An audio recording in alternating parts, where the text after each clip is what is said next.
बुलंदी तक पहुंचने में वक्त लगता है लाला, शर्त यह है कि टिके रहना। पता है, ये सेकेंड फ्लोर है, ये सेकेंड फ्लोर है, और ये जो आपको पेड़ दिख रहा है, इसको मेरे आंखों के सामने कई बार काटा गया है, कई बार काटा गया है, नस्ते नाबूद कर दिया गया है जड़ से, लेकिन ये फिर से खड़ा हुआ। और जितनी बार भी किया गया था, ये इस फ्लोर से नीचे था, इससे नीचे था किया गया, लेकिन इसने भी हार नहीं मानी, और आज ये इस फ्लोर से भी ऊपर पहुंच गया है। अब ये ऊपर के फ्लोर तक चला गया है। तो कहते हैं ना, वक्त लगता है। और एग्जाम्पल्स हमारे आसपास ही, बहुत दूर एग्जाम्पल नहीं होता, एग्जाम्पल हमारे आसपास ही रहता है, और ये बहुत बड़ा एग्जाम्पल है।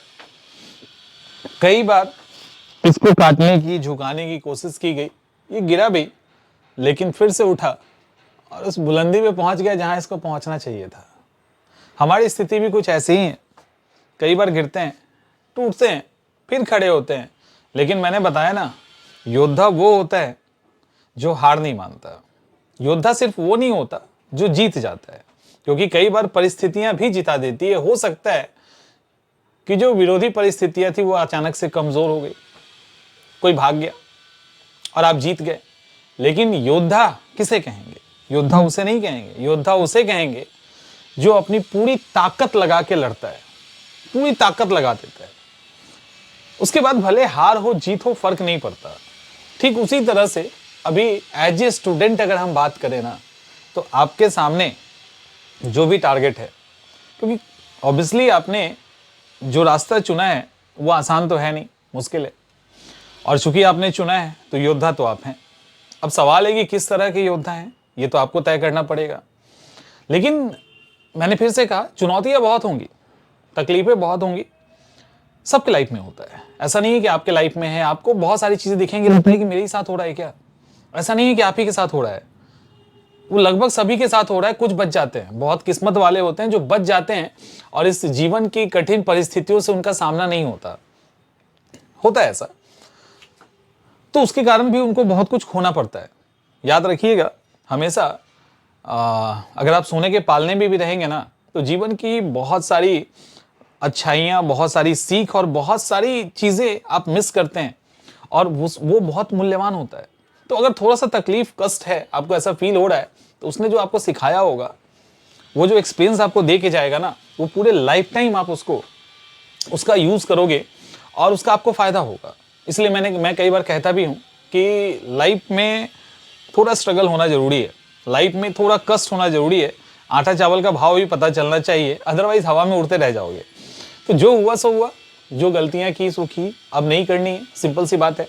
आगे आपका एग्ज़ाम है, तो अच्छे से जो भी गलतियाँ थी उसको छोड़िए, जो कर सकते हैं, जो करना चाहिए, जो आपसे चूक हुई थी, उन सबको ठीक कीजिए, एग्ज़ाम को निकालिए। ये आपका प्राइम टारगेट होना चाहिए। जो हो गया सो हो गया, है ना। और लाइफ में एक चीज और ध्यान रखिएगा कि सारी चीजें आपकी आंखों के सामने ही है। एक्सपीरियंस के बाद वो चीजें दिखने लगती है, बस इससे ज्यादा कुछ नहीं होता। इसको मतलब बहुत ही प्रैक्टिकल तरीके से आप देख सकते हैं। आप अगर कोई गाड़ी खरीदने जाओ और आपको नहीं, अभी आपके प्लान में नहीं है, तो आप रोड पे जाते होंगे। अगर आप ऑटो से सफर करते हो और रोड पे जा रहे हो, आपके प्लान में है ही नहीं कि कोई गाड़ी खरीदनी है, बाइक भी, कोई भी, कुछ भी खरीदनी है, आपको नहीं दिखेगा। आप ऑटो से जाएंगे, आएंगे आराम से। लेकिन जिस दिन आपको ये तय कर लो कि मुझे कोई बाइक लेनी है, कोई भी लेनी है, स्प्लेंडर लेनी है, बुलेट लेनी है, कार लेनी है, जैसे वो आपके नजर में आ जाएगा ना, रोड पे उस तरह की गाड़ियां आपको दिखने लगेंगी। तो बहुत सारी चीजें हमारे आसपास होती है, हम उसको देख नहीं पाते। कई बार जरूरत नहीं होती और कई बार एक्सपीरियंस नहीं होता, तो उसके कारण होता है। तो अभी जिस तरह से आप लोगों ने एक लंबा जीवन जिया है इस एजुकेशन लाइन में और सालों से थपेरे खाते आ रहे हैं, तो आई थिंक अब सीख गए होंगे कि कहाँ कहाँ गलतियां हो रही है और कहाँ कहाँ चीजों को सुधारना है ना। इतना तो हो गया होगा एक्सपीरियंस। अब जरूरत है उस पर अमल करने का, यानी अब एक्शन करने का समय आ गया है। तो जो भी एग्जाम है वो 30 दिन के बाद है, 45 डेज के बाद है, 2 मंथ्स के बाद है। जो भी एग्जाम आपके सामने है ना, अब नहीं, इस बार नहीं छोड़ना, चाहे जो हो जाए, ठीक है। और इसमें आपको करना क्या है मालूम है? आपको बस जो गलतियां आप कर रहे थे ना, उस गलतियों को साइड कर देना है, दैट्स इट, उससे ज्यादा कुछ नहीं है। और बहुत ही इनफॉर्मल तरीके से पढ़िए, बहुत जरूरी नहीं है कि मतलब एकदम ऐसा नहीं है कि आप बहुत स्ट्रिक्ट हो जाओ, अपने आप को बहुत पनिश कर दो, इतना भी करने की जरूरत नहीं है। पढ़ाई को थोड़ा सा एंजॉय भी करते रहिए, है ना, इतना मतलब उसको पनिशमेंट नहीं बनाना है, ध्यान रखिएगा कि उसको पनिशमेंट नहीं बनाना है हमें। हम अभी भी जिस स्थिति में हैं वहां से आप देखो, कई बार आपने अनुभव किया होगा, नहीं किया है तो हम बता दें कि 10th के बच्चों को 10th का सिलेबस पढ़ना और ग्रेजुएशन में आने के बाद 10th का सिलेबस पढ़ना, दोनों में अंतर होता है ना। तो आप अभी जिस जगह पे हैं, जितना आपको एक्सपीरियंस पढ़ाई लिखाई का हो गया है, हम आप में से कुछ बच्चे ऐसा कह सकते हैं कि अपकमिंग एग्जामिनेशन है, जीएस मेरा ठीक है लेकिन मैथ रीजनिंग में दिक्कत है। तो आप जिस स्टेज पे अभी हैं ना, तो आपने पढ़ने की कला सीख ली है, अब उसको आप मैथ पे अप्लाई करो, रीजनिंग पे अप्लाई करो, जीएस पे अप्लाई करो, ये आपकी मर्जी है।